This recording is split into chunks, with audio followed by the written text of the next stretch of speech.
তোরে ভাত খাওয়াই হুদাও দি আমি খাবি কি করে তোর কামি তো পারছ না তোমারটা খাই তুমি খাও আমি তোমার লোকে চুরি করি না চুরি এত হস্তা চুরি বুঝছিস তুই হ্যাঁ একটা গরু চুরি করছে গেরাম হজা করে বলে শরম করে না চোর পরিচয় দিতে এই তুমি কি ব্যাপার গরু কই যাচ্ছ?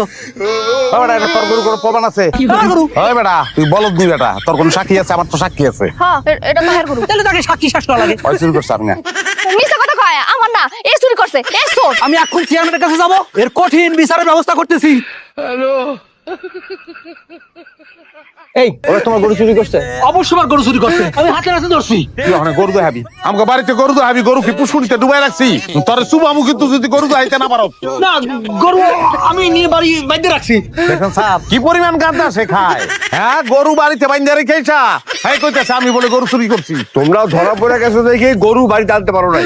তোমরা চুরি করার সময় ও দেখছে, দেখার পরে আমারে বলছে আমি পুলিশ নিয়ে আইছি। ঘটনা এটাই। আমার অভিযোগ আছে আমি তো অভিযোগ তো কইতে চাইতাছি না বলো কি অভিযোগ? আমার বউ এরকম পুলিতে ধরে আসছিল বুঝছেন আর হয় হাত ধরে এমনি টানতাছে ওই সময় আমি আইসি হাত ছেড়ে দিচ্ছে অপহরণ করার চেষ্টা করতেছিল আর উদ্দেশ্য খুবই খারাপ ছিল স্যার কি কইতেছে? আমার বউ সে হাত ধরছে সে তার উদ্দেশ্য তো খারাপ ছিল আচ্ছা ঠিক আছে, চুপ, দুইজন মিলে আসো, ডায়েরি করো, তারপর দেখতেছি কি করা যায়। চেয়ারম্যান সাহেব চলেন, এই তুমি আমাদের সাথে চলো, তোমার সাথে কথা আছে।